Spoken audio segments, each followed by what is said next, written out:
This conference will now be recorded. अद्य शुक्रवासरः अथवा भृगुवासरः भाद्रपद कृष्णषष्ठी सप्तमी च दिनांक 16 सप्टेंबर 2022 रसरत्नसमुच्चय भगंदर शंखं चक्रं जलौकान् चारुदोर्भिश्चतुर्भिः सूक्ष्मस्वच्छातिरुद्यांशुकपरिविलसन् मौलिमम्भोजनेत्रं कालाम्भोदोज्ज्वलाङ्गं कटितटविलसच्चारुपीताम्बराढ्यं वन्दे धन्वन्तरिं तन् प्रौढदावाग्निलीलं ब्रह्मणो हि समारब्धाम् आत्रेयाद्येषु पूजिताम् अस्मदाचार्यपर्यन्तां वन्दे गुरुपरम्पराम् आयुर्वेदरतं वन्दे माधवाख्यं महागुरुम् आयुर्वेदामृतं सर्वं शिष्येभ्यो यः प्रदत्तवान् द्रष्टाज्ञानी दृष्टकर्मा कृतकर्मा तथैव च अध्यापको विश्वश्रेष्ठो महान् संशोधकस्तथा गुणैरेतैः समुदितैः यत्कार्यं प्रतनोति सः समृद्ध्यर्थं हि कार्यस्य वयं नु प्रयतामहे सरस्वत्यै नमो यस्याः प्रसादात् पुण्यकर्मभिः बुद्धिदर्पणसङ्क्रान्तं जगदध्यक्षमीक्षते आत्रेयं प्रथमं वन्दे आयुर्वेदजगद्गुरुम् आयुर्वेदामृतं सर्वं गृहीत्वा हि सुरेश्वरात् अग्निवेशादिकेभ्यो यत् प्रेच्छत् मुनिसत्तमः प्रथमं तन्त्रकर्तारम् अग्निवेशं नमाम्यहम्।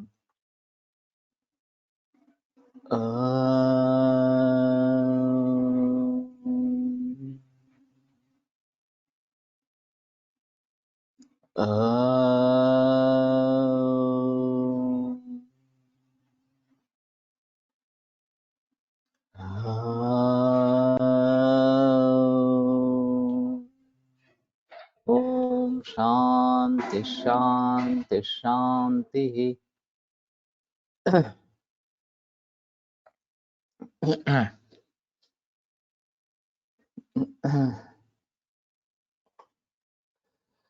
गुदस्य पार्श्वे विटकार्तिकारी शोभादियुक्तस्य भगंधरस्य।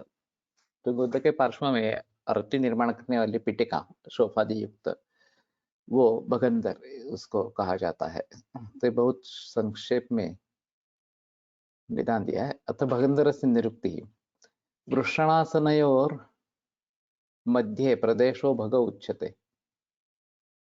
आसन तमेव धारयति अस्मात् भगंदरे इति स्मृतः। वृषणासनयोर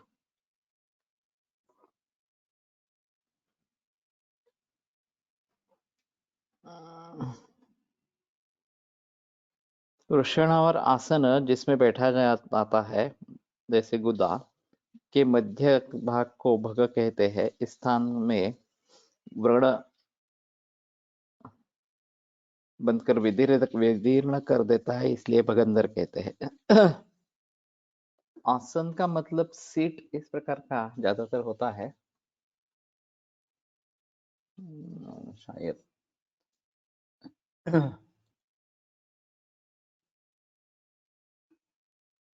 आसनयोः ते द्वितीय षष्ठी द्विवचन है।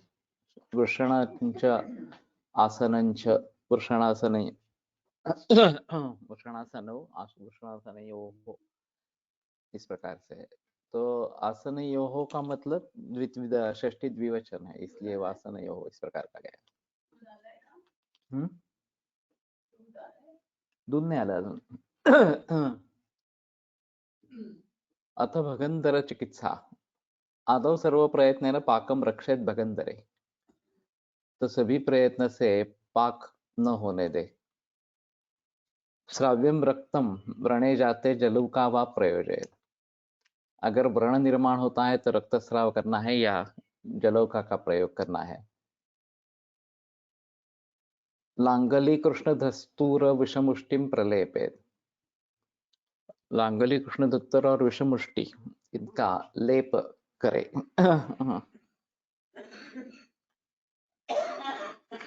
तो ये तो प्रचलन में नहीं है।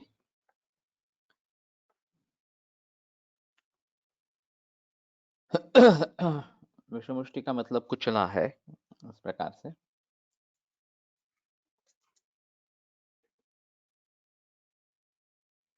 रसगंधक सिंधुत्थ तुत्थनागा सजीरकाः तिक्तकोशातकी सारैः पिष्टा घ्नन्ति भगंधरम।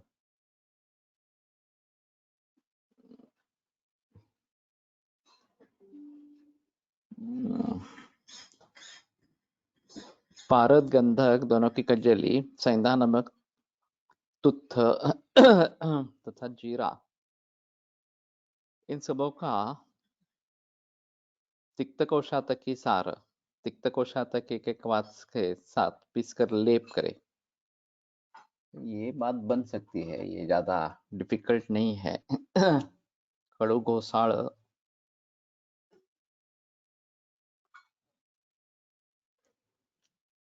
तो इसका लेप बनाना है।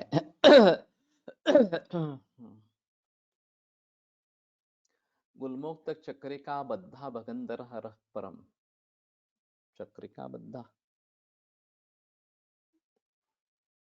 गुल्म रोग में कथित चक्रिका बद्ध रस का भगंदर रोग में प्रयोग करे।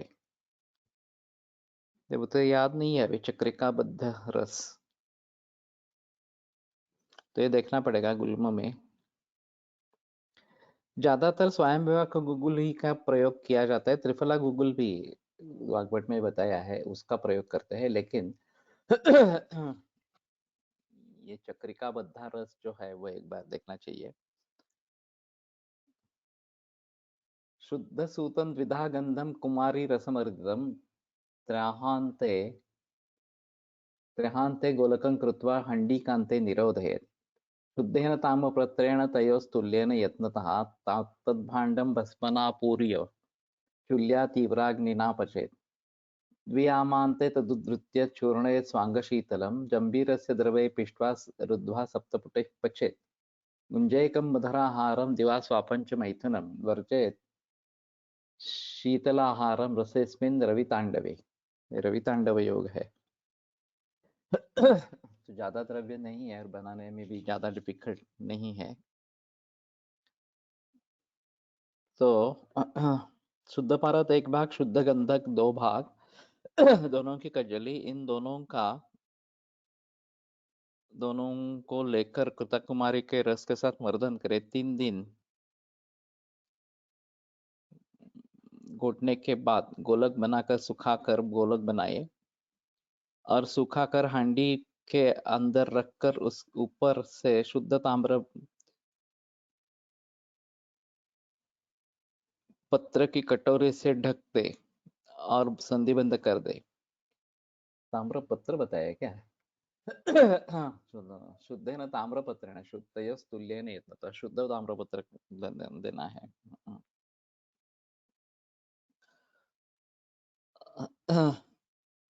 मुख बंद कर तीव्र आंच वाले चूल्हे पर चढ़ाकर दोपहर तक अच्छी तरह पाक करे। इसके बाद हांडी को उतार कर स्वांग शीतल होने पर कटोरी सहित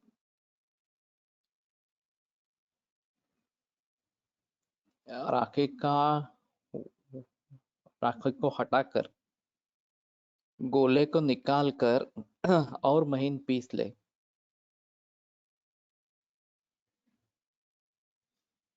जम्बीरस्य भस्मनापूर्य चूल्या तीव्राग्निना पचेत।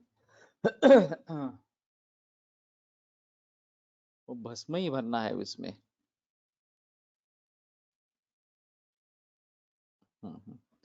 तो राख को दूर करके जो अंदर है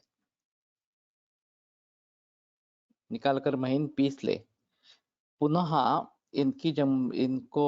इसको जम्बीरी नींबू के रस में घोट कर गोलक बना ले और शराब संपुट में रखकर गजपुट में 2 पुट दे।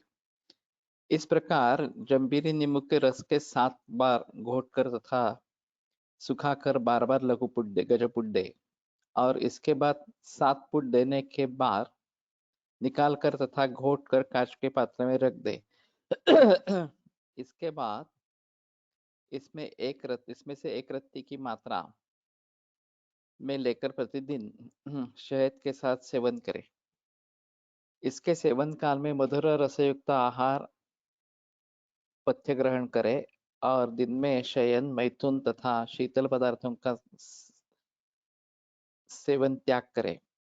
यह रस विधिवत सेवन करने से बगंदर को नष्ट करता है। रवि तांडव रस इस प्रकार का है।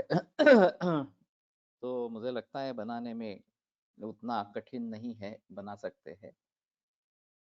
तो एक अच्छी दवा हमारे लिए हो जाएगी।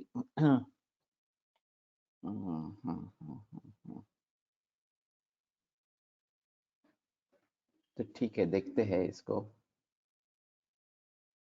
मंगेश तुम हो क्या?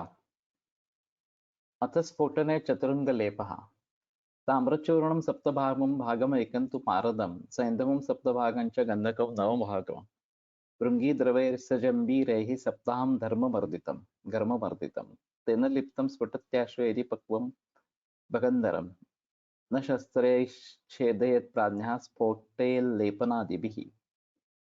तो भागंदर पेटी का फूटने के लिए है। तो ताम्रभस्म 7 भाग, पारद 1 भाग, सेंधा नमक 7 भाग तथा गंधक 9 भाग और गंधक के जेली बना ले। इन सबों का एकत्र चूर्ण भृंगराज के रस के साथ जंबीर नींबू के रस के साथ 7 दिन तक तेज धूप में मर्दन करे। इस लेप को लगाने से यदि पका हुआ भगंदर है तो फूट जाता है। विद्वान चिकित्सक भगंदर के व्रण को शल्य शस्त्र से छेदन न करे बल्कि लेप आदि लगाकर फोड़ दे। तो ये विदर्भित ऐसा उपचार होता है कि पहले पक्वावस्था आ गई हो तो आदौ विमलापनम कुर्यात् द्वितीयम् अवशेषणम तृतीयम् उपनाहं तु चतुर्थीम पाटन क्रियाम। ये पाटन क्रिया जो है वो बाद में करनी है। तो पक्वावस्था आने पर भेदन करना है, लेकिन वो शस्त्र कर्म के बजाय इस प्रकार के लेप से कर सकते हैं। तो ये थोड़ा देख सकते हैं। हरिद्रा निम्ब सिंधुत्थम पिष्ट्वा लिप्त्वा स्फुटत्यलम, ये ज्यादा आसान है। तो हरिद्रा निम्ब और सैंधव इनका लेप पेशेंट करके लेप करे, फोड़ने के लिए अच्छा है। तो ये आसानी से कर सकते हैं, ये इसमें ज्यादा तकलीफ की बात नहीं है।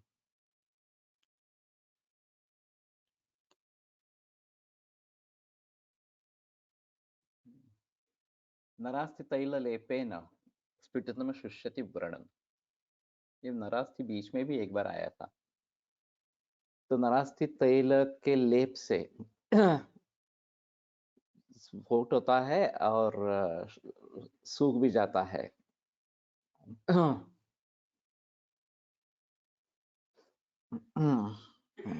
तो हड्डी का प्रयोग है। ताम्रभस्म दिनं मर्द्यं मदयन्ति पुनर्नवे मेषशृंगी द्रवैस्तेन व्रणशोधन रोपणम। ये बीच पहले भी आया था। ताम्रभस्म मदयंती और पुनर्नवा के रस से मर्दन करे एक दिन, और फिर मेषशृंगी द्रव से करे व्रणशोधन रोपणम। ये व्रणशोधन और रोपण दोनों करता है। एक बार करके देखना चाहिए।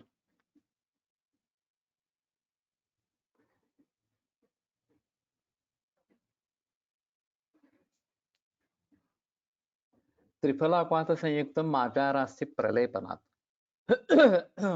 मार्जारास्ति अस्थि का संबंध कैसे देखना चाहिए रोपण के लिए। तो मार्जारास्ति त्रिफलाक्वाथ संयुक्त करके लेप देना है। क्षालय त्रिफलाक्वाथैर हन्यात् दुष्टभगंधरम। क्षालय तो त्रिफलाक्वाथ से केवल धावन करने से दुष्ट बकंदर का नाश होता है। तो ये भी आसान है।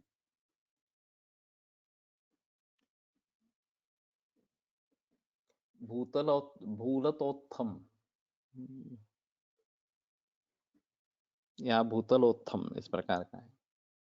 पिबेत चूर्णम खर रखते न संयुक्तम, ये तो और अजीब है।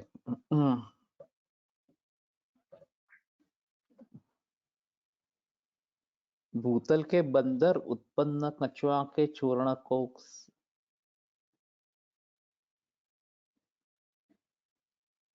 गड्ढे के रक्त के साथ घोट कर लेप करे। बंदर ये भूतल तो क्या है देखता है। भूलता गंडूपद चूर्णम। अरे बाप रे। भूलतोत्थम इत्यत्र भूतलोत्थम इति पाठेऽपि स एव अर्थः। तस्य भुवत्तस्थलाद् उत्थितत्वात् सर्वेषु एव तन्त्रेषु भूनाग भूलता भूरि इति पाठदर्शनाच्च। तथा पिबेत् इत्यत्र लेप इति पाठोऽपि तत्र तत्रैव दृश्यते। यदुक्तं चक्रेण खरास्रपङ्क पक्वभूनाग चूर्णलेपोपगन्धरम्। हाँ, तो इसका भूलता या भूतल दोनों का अर्थ गंडूपद इस प्रकार का गांडूल गंडूपद चूर्णम इस प्रकार का है। और उसमें रासभ का रक्त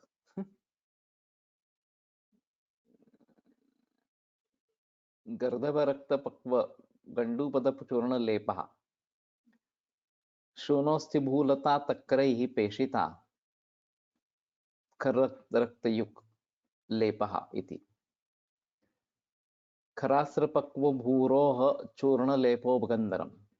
खररक्तेन गर्दभरक्तेन। ये अजीब है सभी। श्वानास्थि लेपनं कार्यम शीघ्रम हन्याद्वगन्धरम्। तो पहले मार्जार खा था, अभी कुत्ते का भी अस्थि लेपन करने से बगंदर का नाश करता है। मेदोमांसरा स्रगा कुर्युर्वृत्तग्रंथितम उन्नतम दोषा शोफादिकं तत्र ग्रथनात् ग्रंथि माहतम। अब ये ग्रंथि चिकित्सा शुरू होगी।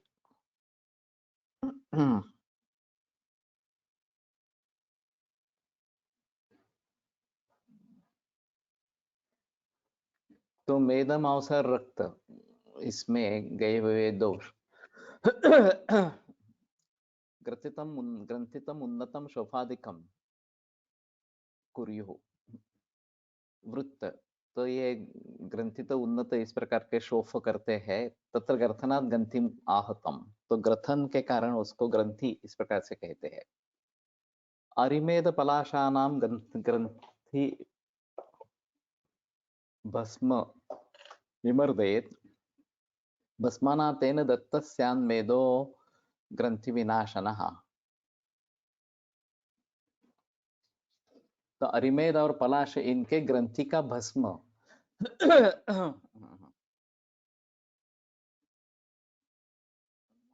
भस्मना तेन दत्तस्यान्मेदो ग्रंथि विनाशनः। तो ये मेदो ग्रंथि विनाशन इस प्रकार का है। अरिमेद का खैर का प्रकार है। अरिमेद है।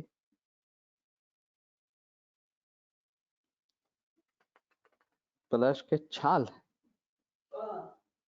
कहाँ से कहाँ लाया है। भस्म लगाकर मेदो ग्रंथि के ऊपर मर्दन लेप करे। छाल का तो नहीं है।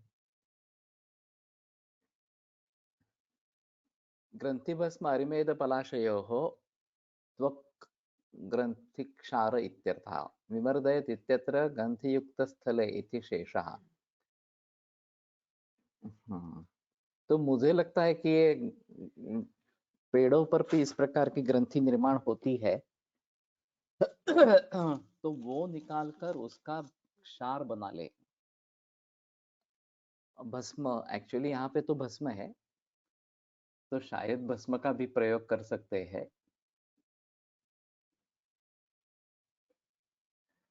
और फिर इससे मेदो ग्रंथि विनाश होता है। अब ये लाइपोमा ये काफी बड़ी समस्या है। मशी असावी हो सकता है मशी भी। ये मशी ये प्राथमिक अवस्था रहेगी, फिर बाद में भस्म बनेगा और भस्म पानी में घोल के फिर क्षार बनेगा इस प्रकार से।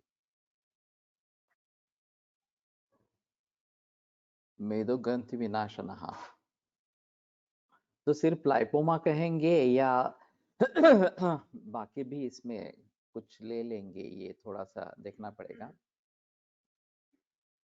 उडुचि शूर्ण निष्कत्रयम् उष्णाम्बुमर्दितम् मेदवृद्धिरसात् तेन हन्ति रोगं च पूर्वजम्।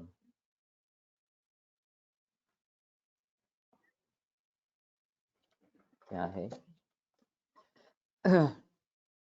उडुचि तथा सूरण कंद के 3 निष्क लेकर तथा गर्म जल के साथ पीसकर लेप करें। यह मेदोबुद्धि को क्षण मात्र में नष्ट करता है तथा उसके पहले उत्पन्न उपद्रव शांत हो जाते हैं। ये थोड़ा अजीब है। तो ये तो ज्यादा सिंपल है। गुड़ुच और सूरण इसका पानी में लेप करना है। उष्णाम्बुमर्दितम मेदवृद्धि रसात् तेन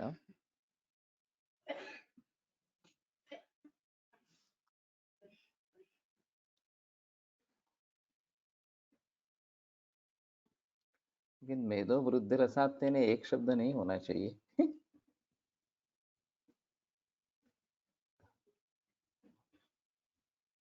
गुरुचि इत्यत्र गुञ्जाग्नि इति क्वचित् पाठः निष्कत्रयमिति नीत्वा बोद्धव्यम्। मेदो वृद्धिरसात् तेन इत्यत्र मेदो वृद्धिम् अशेषेण इति क्वचित् पाठः। ये ज्यादा अच्छा है। रोगमिति प्रकरणात् ग्रन्थिमित्यर्थः पूर्वज दोषकालोत्थम् अपि इत्यर्थः।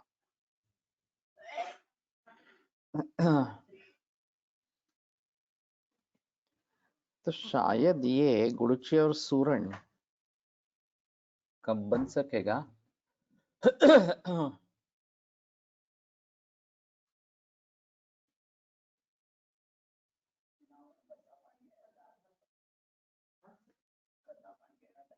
मला थोडं पाणी दे रे प्यायला, पाणी घ्यायचं राहिलं. तो ये आसान होना चाहिए और पूर्वज रोग ग्रंथि को दूर कर सकता है, ये भी एक अलग बात है। वैसे दोषास्त्वं मांसम वेदांसी इस प्रकार का अर्श में बताया गया है। सदृश मांसांकुरानपानादौ कुर्वन्ति अर्शांसतां जगुः। योनिनं में गली ग्रंथि तो वहाँ आपका करने कोशिश करें। हाँ, योनिन का मामला जरा गंभीर है।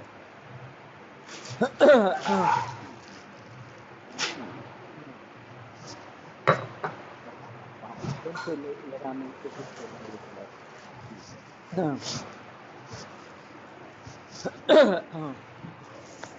आवाज कितना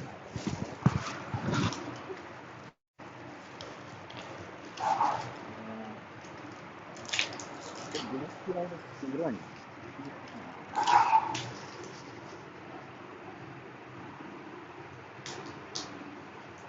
गुरुत्व का सूरण बना के सूरण का कल उसमें डाल के गोली बन सकती है, क्योंकि सूरण में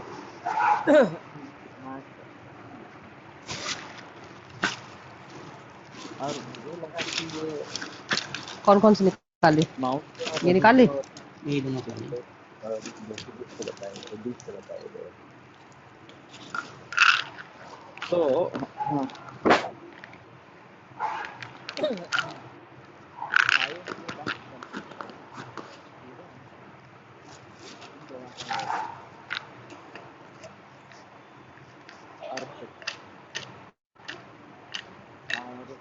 और गुरु ये कॉम्बिनेशन इस प्रकार से ग्रंथि में कर सकते हैं। मुंह उठा रखा है क्या? लग रहा है मुंह उठा रखा, आवाज नहीं आ रही। माहिती द्या. संगीता मॅडम, त्यांचं वाटतं फोन चालू आहे, माईक.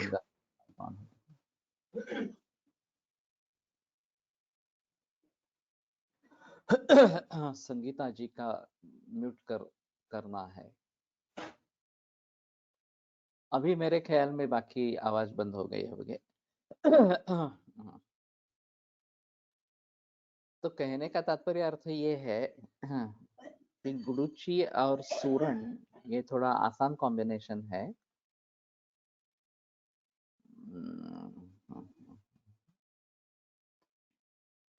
और फिर गोली बना के गर्म पानी में लेप कर सकते हैं। बाकी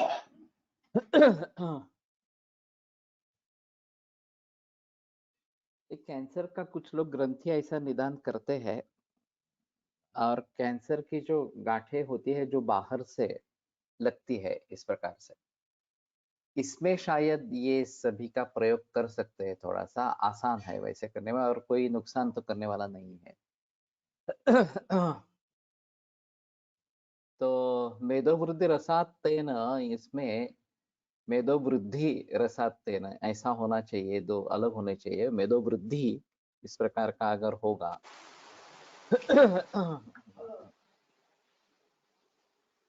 तो मेदोवृद्धिम अशेषेण ये ठीक है ज्यादा पाठ इस प्रकार से।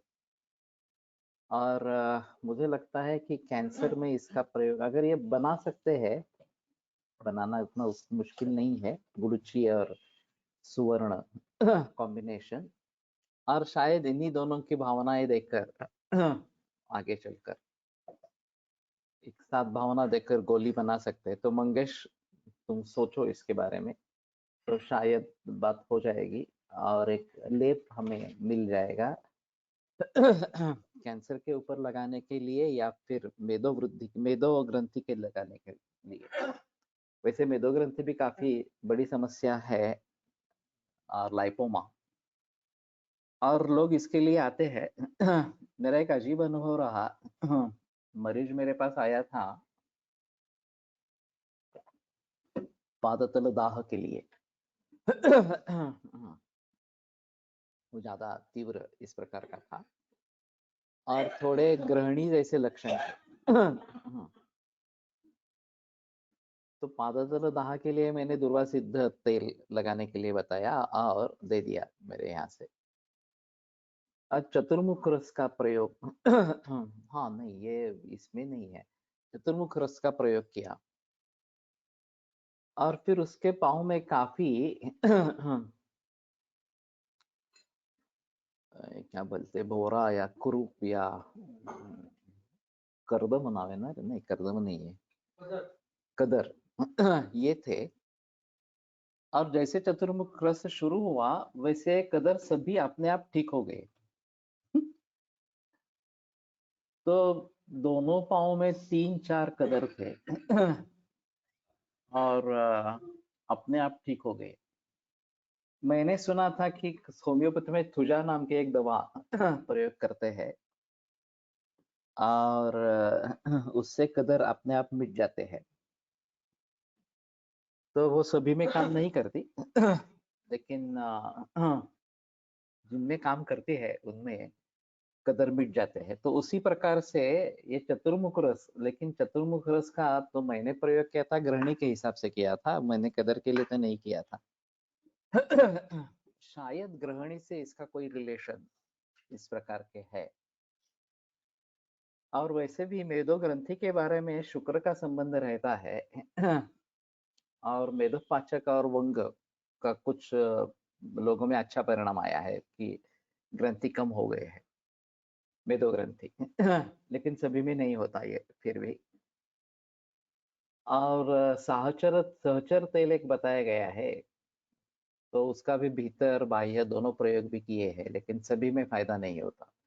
तो ये थोड़ी टेढ़ी समस्या है मेदो ग्रंथि इस प्रकार की। और वैसे उसमें शूल कम ही लोगों में होता है। ज्यादातर दिखने में अच्छा नहीं रहता और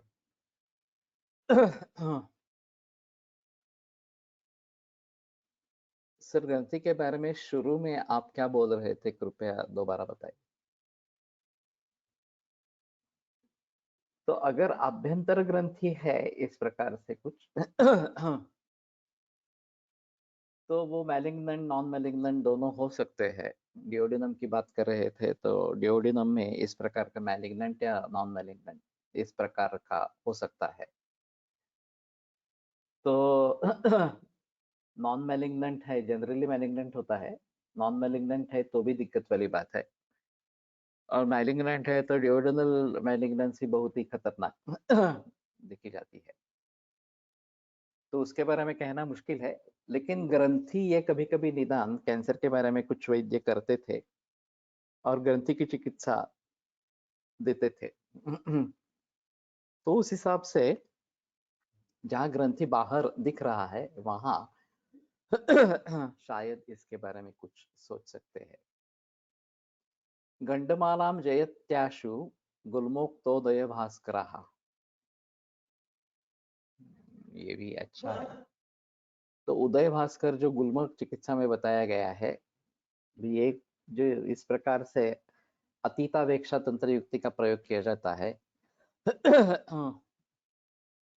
एलादी तेल बाह्य प्रयोगाने हलक्या हाथाने मर्दन।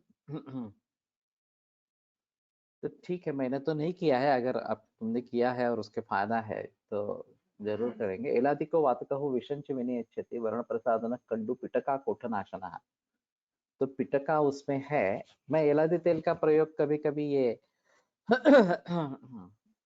तारुण्य पिटिका में करता हूँ, अगर रूक्षता चेहरे पर है या रैश जैसा है तो। लेकिन ये फिर तेल नारियल तेल में बना तेल, एलादी तेल, ये ज्यादा प्रशस्त है इस प्रकार से लगाने के लिए। तो विषनाशन भी है और विषंच विनयच्छति वर्ण प्रसादन कंडु पिटका कोठनाशन, वर्ण प्रसादन कंडु पिटका और कोठ, इन सभी का नाश करने वाली है, तो ये हो सकता है। लेकिन ग्रंथि के लिए मैंने नहीं किया है, या मेदोज ग्रंथि के लिए नहीं किया है। तो ये उदय भास्कर एक बार पीछे जाकर देखना पड़ेगा गंडमाला के लिए। और गंडमाला का संबंध फिर से ये लिम्फेडिनोपैथी, सर्वाइकल, नेक ग्लैंड्स वगैरह के लिए होती है, एक्सिलरी ग्लैंड्स से होती है, उसमें एक अहम मुद्दा उपशय में डाला है। ओके, तो ठीक है, एलादी तेल का भी प्रयोग करके देखेंगे इस प्रकार से। तो ये उदय भास्कर एक बार देख लेना चाहिए। पुत्र जीवस्य मज्जान्तु जले पिष्ट्वा परलेपनात् कालस्फोटम विषस्फोटम सद्यो हन्यात् सवेदनम ग्रंथ्यादि निखिलान रोगान सर्व रोगाश्रयान हरे। अरे बाप। तो पुत्र जीव की मज्जा बताते हैं ये। तो शायद उसके फल के अंदर और एक बीज इस प्रकार का होता होगा। और देखना चाहिए। पुत्र जीव मेरे प्रयोग में तो बिल्कुल है ही नहीं। तो पीछे भी पुत्र जीव के बारे में आया था और मैंने उस समय भी बात की थी कि ये कैंसर के बारे में जरूर सोच सकते हैं। और ये मिलता है, ऐसा भी पता लग चला था। तो उसको अलगता से थोड़ा देखेंगे। कालस्फोट विषस्फोट सद्यो हन्यात् सवेदनम। कालस्फोट क्या है? उदयादित्य आणि उदय भास्कर एकच आएगा, एक ही होगा, क्योंकि आदित्य भास्कर का ही पर्याय है।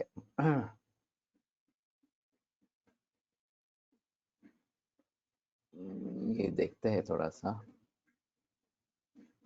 इंगुदी फलस्य मज्जाम अस्थि मध्यम। पुत्र जीव इंगुदी फल है, ये तो और वाजिब बात हुई।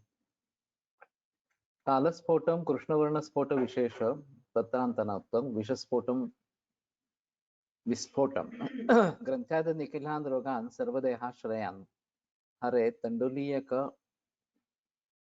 वर्षाभू नाग कंधा रसैः गोमूत्रे च रसः पिष्टः पुटपक्वोर्बुदादिजित् ब्राह्मी पलाशयोः क्वाथे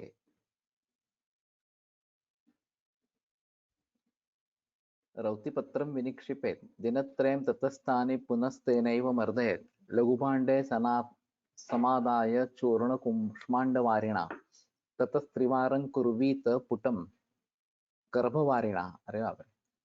मर्दयित्वा पुटं दद्यात् अजामूत्रेण भावयेत् ततोऽप्येकपुटं दद्यात् तिस्रस्त्रिकटु भावना आखुपर्णी विडङ्गाग्नि जलैरथ विभावितः एवमेव तु संसिद्धो रसो वल्मीकमृद्रसैः वल्लद्वयमितो देयो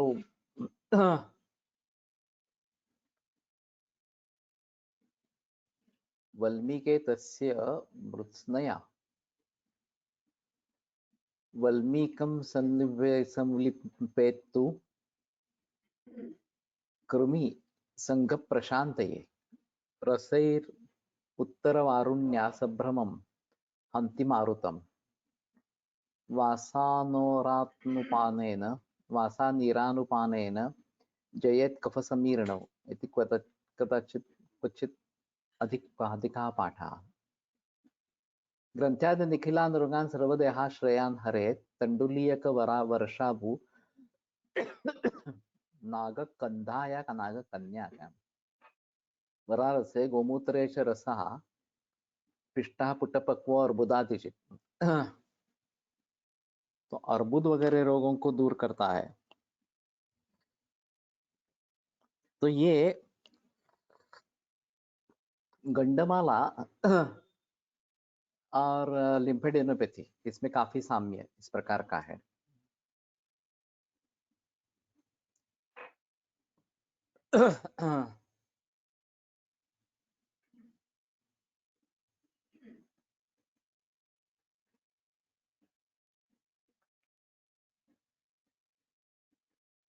ये यहाँ पे खत्म हो गया। कालस्फोटम विषस्फोटम समझो हद्यात् संवेदनम, ये भी अजीब है। मेरे पास एक केस थी, 2 महीने तक तेज बुखार था। 102 से 104 तक। यहाँ पूना KEM अस्पताल में एडमिट थी, कुछ निदान नहीं हो रहा था। फिर पूरे बदन पे विस्फोटक उत्पन्न हुए, चेहरे पे और पूरे बदन पे। फिर उसका निदान विलियम जॉनसन सिंड्रोम, एक ऑटोइम्यून डिसऑर्डर इस प्रकार का हो गया। तो स्टेरॉइड्स शुरू कर दी, लेकिन फायदा नहीं हुआ और वो मरने वाली थी। एलोपैथी ने कह दिया कि अब चांसेस कोई नहीं है बचने के इस प्रकार से। तो डोंबिवली के केतकर वैद्य उनके रिश्ते में थे। तो उन्होंने उनको बुलाया, उन्होंने केस देखी और बताया कि मैं डोंबिवली की इससे चिकित्सा नहीं कर सकता, तुम गाडगिल को पुणे में दिखाओ। तो फिर मेरे पास केस आ गई। मैंने समूह उसका निदान पित्तज विसर्प इस प्रकार का किया, और फिर पटोलादिक्वात और दूर्वा वगैरह इस प्रकार के कुछ द्रव्यों का प्रयोग किया। तो स्टेरॉइड्स के बावजूद भी बुखार आ रहा था, वो बुखार पहले बंद हो गया। फिर हॉस्पिटल से डिस्चार्ज ले लिया, स्टेरॉइड्स टेपर ऑफ करके बंद कर दी। विस्फोटक शांत होने में 2-3 महीने लगे, फिर भी उसके दाग धब्बे रहे थे, वो भी धीरे धीरे चले गए। तो केस पूरी तरीके से ठीक होके चली गई।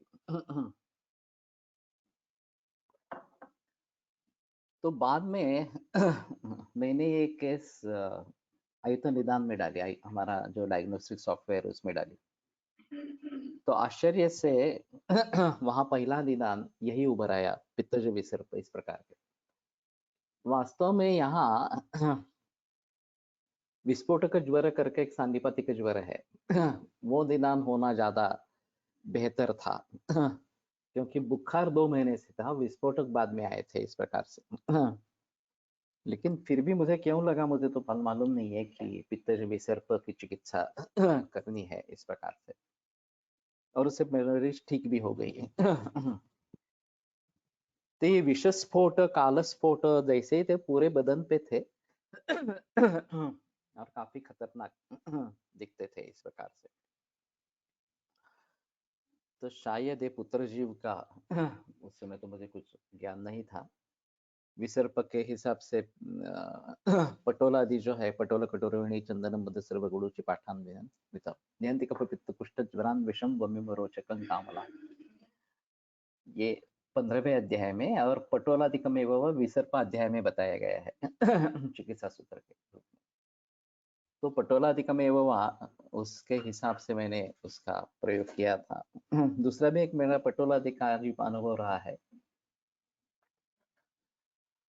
इसोफेजियल कैंसर था, उसके लिए भल्ला तक घृत का प्रयोग किया था। आधा किलो भल्ला घृत में 2 या 3 भल्ला तक ही डाले थे वास्तव में, और दूध से सिद्ध किया था। फिर भी ये जब शुरू हुआ उसको देना, 1 चम्मच 2 चम्मच इतना ही दे रहे थे तो 8-10 दिन कुछ नहीं हुआ, लेकिन 10 दिन के बाद पूरे बदन पर रैश आ गया भल्ला तक का। और फिर ये जो पारंपरिक योग है, कोथिंबीर या कोरिएंडर और नारिकेल, उसके प्रयोग से कुछ फायदा नहीं हुआ। दशांग लेप वगैरह दे दिए विष चिकित्सा के हिसाब से, लेकिन कुछ भी फायदा नहीं हुआ। तो मैंने कोशिश की कि ग्रंथों में क्या है इस प्रकार से देखने के लिए। तो फिर ग्रंथों में भल्ला तक कपिकच्छुजे ही विशेष शोफ का कारण बताया है। तो भल्ला तक और कपिकच्छु ये विशेष शोफ को निर्माण करते हैं, और विशेष विषग्नम ऐसी ही चिकित्सा है। तो विषग्न क्या करना है, तो ये फिर पटोलादि जो है, निहंति कपित्त कुष्ठ ज्वरम विषम वमिम रोचकं कामलाम, विष का उसमें उल्लेख है। और ये प्रसरणशील है, तो विसर्प और ये विष ऐसा समझ के मैंने पटोलादि का प्रयोग किया, और फिर उससे वो उपद्रव शांत हो गया भल्ला तक का, और फिर इसोफेगल पैकस कैंसर की चिकित्सा आगे चलती रही। तो कहने का तात्पर्य अर्थ ये है कि ये हमारा निदान भल्ला तक से उत्पन्न होने वाले विकार में विशेष स्रोत इस प्रकार का है, ये काफी मुश्किल है ढूंढना इस प्रकार से। लेकिन भल्ला तक कपिकच्छु जय ही इस प्रकार का सीधा निर्देश शोथ निदान में है। तो उसको देखते हुए और फिर प्रसरणशील है ये देखते हुए मैंने पटोलादि का प्रयोग वहां पे किया था। तो पटोलादि एक अच्छी दवा है इस प्रकार से। संधि ग्रंथि तापयुक्तो यदि स्यात् क्षीरम रात्रावु ओदनम संधि दध्यात् पादांगुष्ठाग्रदेशेषु रक्तं स्राव्यं कुर्यात् तेन शीघ्रं सुखी स्यात्।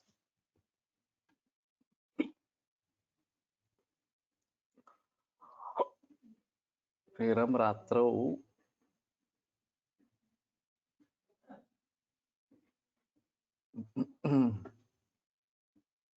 ओदनम संधि दध्यात्। तो संधि ग्रंथि अगर तापयुक्त है तो रात्रि में दूध के साथ चावल देना है। पादांगुष्ठ से अग्रदेशेषु, पादांगुष्ठ के अग्र प्रदेश में रक्तम स्राव्यम कुर्यात् तेन शीघ्रम सुखी स्यात्. पळसळकर शास्त्रींनी पलाश वापरला होता बल्लातकासाठी. मुझे भी मालूम नहीं है तुम्हें कहाँ से पता चला? काल वाचलं, ओके. तो ठीक है, पलाश रसायन चिकित्सा पुस्तक पढ़ी क्या, किताब पढ़ी क्या? तो भल्ला तक के लिए पलाश का प्रयोग करना है, मुझे वो किताब पढ़नी है वास्तव में. मैं बहुत दिनों से सोच रहा हूँ किताब पढ़ूं पर सरकार से हो नहीं रहा. यदि रोगी को संधियों की ग्रंथियां निकल आवे और तापयुक्त तथा पीड़ा हो तथा तो रोगी को रात्रि में दूध तथा भात खाने के दे। दूसरे दिन पैर के अंगूठ के अग्रभाग की शिरा को खोलकर रक्तस्राव करे। इससे रोगी आराम पाता है, अर्थात रोगी पीड़ा रहित सुख का अनुभव करता है। संधि ग्रंथि ऐसे तो देखे नहीं गए। ये अनुवंशिका जो बताते हैं वो अंगुली संधि के ऊपर इस प्रकार के होते हैं। तो वो मज्जा से संबद्ध होता है।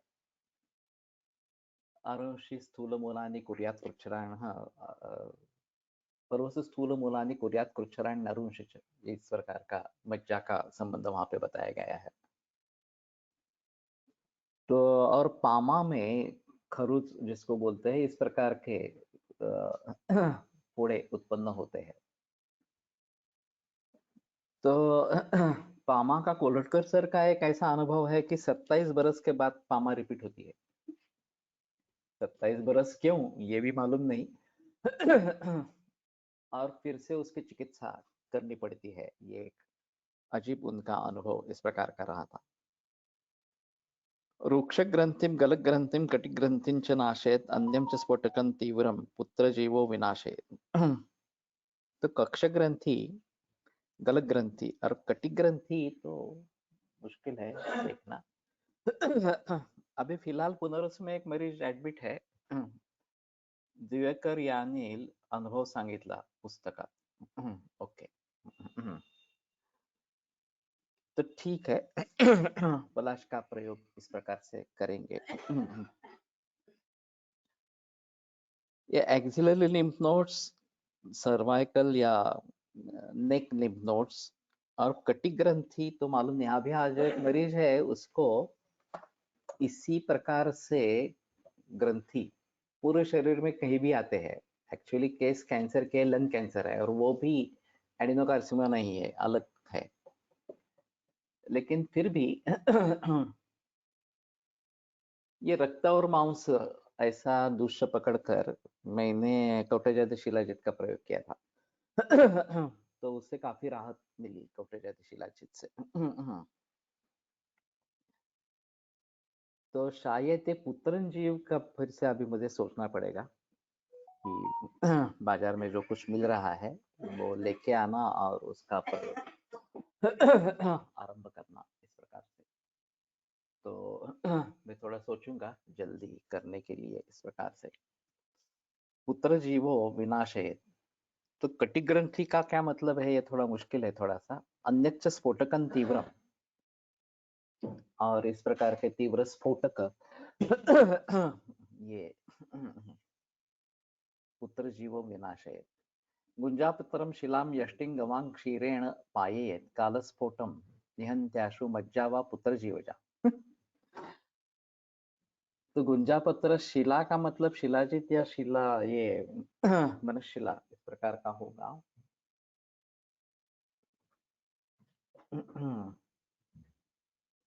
मंचिल, हाँ, बुलेठी, संभा, यष्टिम गवां क्षीरेण पायेत कालस्फोटम निहंत्याशु मज्जा व पुत्र जीवजा। लेकिन मुझे लगता है यहाँ का शिला का मतलब शिलाजित तो करना ज्यादा अच्छा रहेगा। इंग्वाइनल लिम्फेडेनोपैथी थोड़ा सोच सकते हैं, क्योंकि कटी में वास्तव में ऐसा कुछ लिम्फेडेनोपैथी नहीं दिखाई देती। कटी ग्रंथि जिसको कहा जाए, तो शायद इंग्वाइनल लिम्फेडेनोपैथी। खास करके जो लिम्फोमा है उन सभी में अभ्यंतर इस प्रकार के नोड्स होते हैं। और लेकिन वो पीछे से तो नहीं दिखाई देते, कटी से नहीं दिखाई देते, आगे से दिखाई देते हैं। लिम्फेडेनो ये तो इंग्वाइनल लिम्फेडेनोपैथी दिखती ही है इस प्रकार से। तो उन सभी के बारे में अलगता से थोड़ा सा देखना पड़ेगा। तो पुत्र जीवजा मज्जा, तो ये फिर से पुत्र जीव इस प्रकार आ रहा है। कालस्फोटम निहंत्याशु, कृष्णस्फोट विष्णुक्रांता च पेटारी कांजिकेन तु पेषिता कालस्फोटम हरेल्लेपात् दुष्टग्रंथिषु का कथा।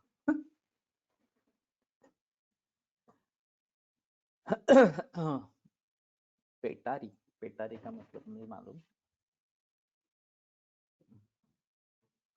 पेटारी इन्होंने कई पेटारी क्या है,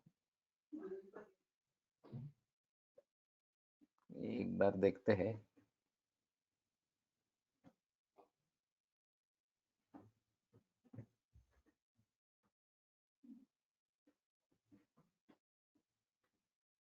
झांपी टुकुरी क्या था, मालूम ही नहीं क्या है। दुष्ट ग्रंथि से क्या कथा, तो दुष्ट ग्रंथि के बारे में क्या कथा, उसके तो हो ही जाएगा इस प्रकार का। एक वैद्य जी के यहाँ हमने किसी भी ग्रंथि के लिए आकड़े की जड़, दत्तरे की जड़, अमरवेल, कालाजीरी को पीसकर गौमूत्र में गर्म करके लेप करने का अनुभव सुना है। आकड़ा यानी कि अर्क है क्या, ग्रंथि विदृधि आदि में उन्होंने आंतर विदृधि को इससे ठीक करने का अनुभव बताया है। हाँ अर्क, ठीक है। वैसे आंतर विदृधि जो देखा जाता है वो अपेंडिसाइटिस के जरिए देखा जाता है। उसके अलग अंतर विदृधि मैंने नहीं देखे हैं इस प्रकार से। तो विदृधम अक्षरोत्तम अस्त्र विस्रावः ये सूत्र है, तो रक्तमोक्षण सिराव्यध खास करके दाहिने हाथ से, या फिर जलकावच्छलन, इससे काफी अच्छा फायदा होता है। और मैंने जितने भी अपेंडिसाइटिस के मरीज ट्रीट किए हैं वो सभी एक केवल अपवाद है, वहां पे कुछ नहीं हुआ।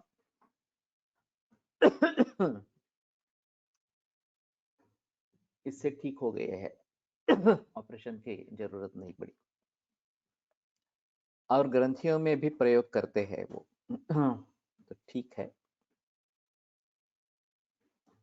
पुनर्नवार का भय शीघ्र मुष्टि करंज सिंधुत्थ महौषधंच गोमूत्र पिष्टंच सुकोष्ण लेपात ग्रंथिर्बुदम हंति अपचिंच सद्यः। आसान है। पुनर्नवा अर्क अभया शीघ्र, मुष्टि का मतलब शायद विषमुष्टि या फिर कुचला इस प्रकार का होगा।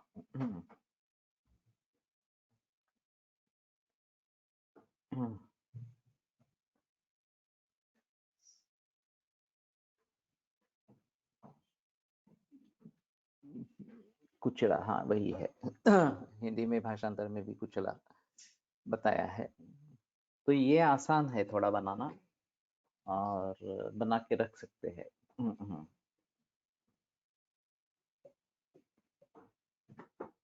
गोमूत्र पिष्टंच सुकोष्ण लेपात ग्रंथिर्बुदम हंति अपचिंच सद्यः। ग्रंथि, अर्बुद और अपचि, अर्बुद ये काफी कॉमन डायग्नोसिस है खास करके कैंसर के लिए। आगे रक्तार्बुद के बारे में बात कर रहे हैं, अर्बुद भेदाः। तो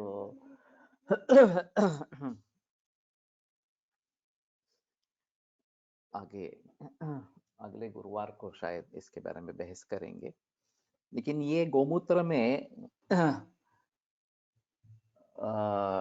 इसकी गोली बना सकते हैं, गुट्टी इस प्रकार से, और लेप करने के लिए, सुकोष्ण लेप करने के लिए बता सकते हैं, ग्रंथि अर्बुद अपची।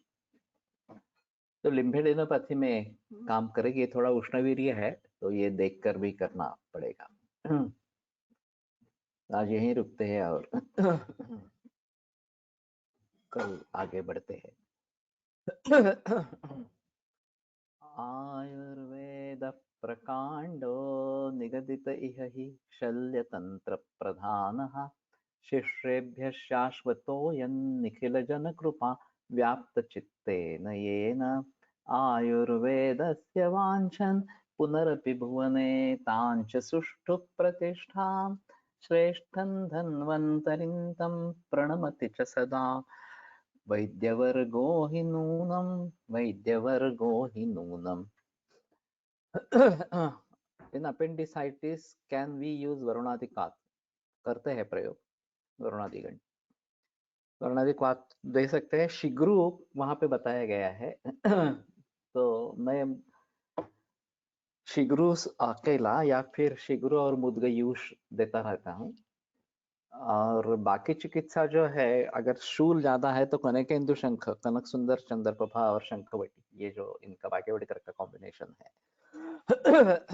वो शूल में अच्छा काम करता है। और वैसे बुखार है तो स्वर्ण सूचिकर वगैरह भी साथ में देना है इस प्रकार से।